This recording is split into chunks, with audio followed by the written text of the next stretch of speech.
Hello दोस्तों, हमारी आज की इस कहानी का नाम है संस्कार। इससे पहले अगर आपने चैनल पहली बार आया तो प्लीज सब्सक्राइब कीजिए। आप मेरे दोस्तों के सामने क्यों आई? भाभी, मैंने आपको मना किया था ना। आप नौकरों से चाय भिजवा देती। अब याद रखिएगा, आगे से ऐसा मत करिएगा।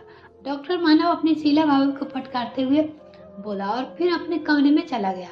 शीला उसके जाते ही मायूस थी। ना जाने कब अनायास की अतीत में यादों में खो गई। जब शादी होकर आई थी तब मानव कितना छोटा था। करण में माता पिता का देहांत शादी के 1 साल पहले हुआ था। कुछ महीनों से बुआ जी देखभाल कर रहे थे। शादी होकर आते ही बुआ जी भी छोड़कर चली गई। वो बोली कि अब बहू आ गई है तो देवर की देखभाल कर लेगी। शादी की पहली रात ही करण मेरे पति मानव की जिम्मेदारी मेरे ऊपर रख दी थी। मैंने हमेशा बहुत प्यार किया मानव को, ताकि कभी माँ बाप की कमी से मायूस महसूस ना हो। यह चाहती थी मैं सदा। एक दिन मुझे पता चला कि मैं माँ बनने वाली हूँ। उस दिन मैं करण बहुत खुश थे। अपने परिवार को बढ़ता देखता था। अपने प्यार की निशानी को लेकर मैं हसीन सपने सजाने लगी। अभी 5 महीने बीते थे। मैंने और करण ने उस बच्चे का नाम तक सोच लिया था। पहली बार माँ बनने का अलग ही सुखद एहसास होता है। उसी खूबसूरती पलों की माँ की तरह अपनी आंखों में सजा रखी थी। मेरे दिन बहुत ही अच्छे से राजी खुशी बीत रहे। तभी अचानक एक दिन मानव खेलते खेलते सीढ़ी पर ना जाने कैसे गिरने वाला था। तभी मैंने आप देखा न ताप देखा, फटाक से खींचकर बचा लिया और इसमें मेरा संतुलन बिगड़ गया और धड़ाक से करती सीढ़ी पर नीचे गिरते चले गए। पेट में जोरदार पीड़ा शुरू हो गई और बहुत सी चोटें आ गई। डॉक्टर को भी दिखाया गया। डॉक्टर ने बताया कि गर्भपात हो गया था। अब कभी माँ नहीं बन पाऊंगी। करण हुआ मेरी जैसी दुनिया ही उजड़ गई। क्या सोचा था और क्या हुआ। हमारे सारे हसीन अपने सपने सपने चूर हो गए। कई दिनों मैंने अपने को संभाला और करण मानव को ही अपनी संतान मानने लगा और उसकी परवरिश में अपना सब कुछ अर्पण करने में संपर्क कर चुके थे। धीमे धीमे मानव बड़ा होता जा रहा था। तभी करण जोर जोर से आवाजें लगाने लगी, शीला शीला कहाँ खो गई तुम?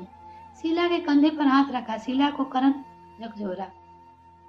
शीला की आंखों से आंसू की निर्झर धारा बह जा रही थी। शीला अतीत को यादों से बाहर आई।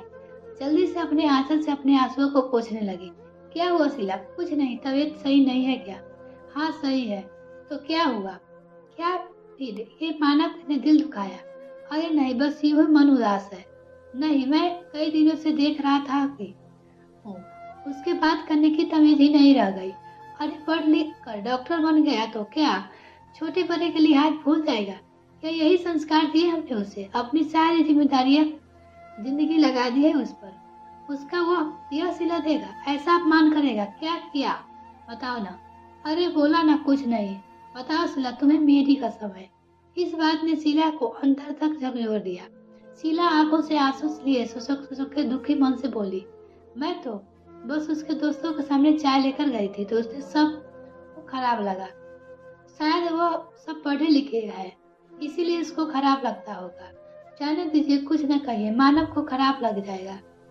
करण गुस्से से में हर बार तो मना कर देती है, पर अब की मैं उसे जरूर डांटूंगा। ठीक है, पढ़ लिख लिया, उसके दोस्त पढ़े लिखे डॉक्टर है तो क्या तुम पढ़े लिखे नहीं हो?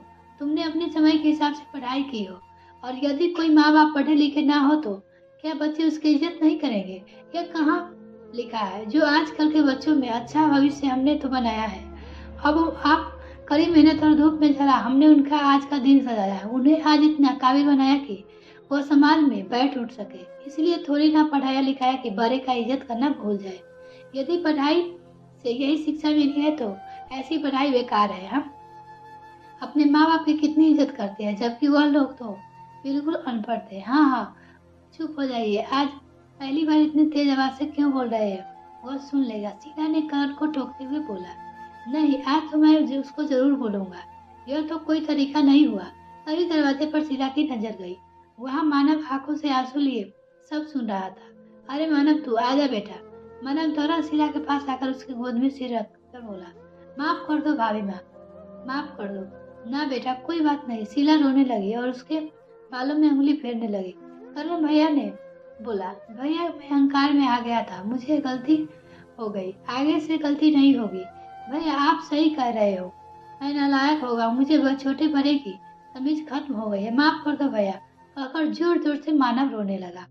करण को भी उसकी आंखों के आंसू देखकर अपना सारा गुस्सा भूल गया। उसे भी बढ़कर मानव को गले लगा लिया और बोला, मानव बेटा, पढ़ने का मतलब सिर्फ किताबी ज्ञान नहीं, बल्कि उसे अच्छे संस्कार, बड़े छोटे की इज्जत करना, अच्छे कैरियर होना, सब सीखना चाहिए। मानव रोते हुए बोला, जी भैया।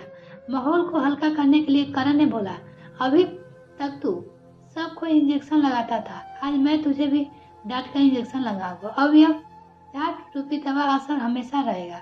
करके करण हंस दिया। करण की बातें सुन शीला एवं मानव भी हंसने लगे। सबकी आंसू में आंसू, होठों पर हंसी। दिल में जो मलाल था सब आंसुओं में धुल गया। दिल में एक दूसरे के प्रति फिर से प्यार बढ़ गया। मिलते हैं नेक्स्ट फ्रेंड, तब तक के लिए बाय।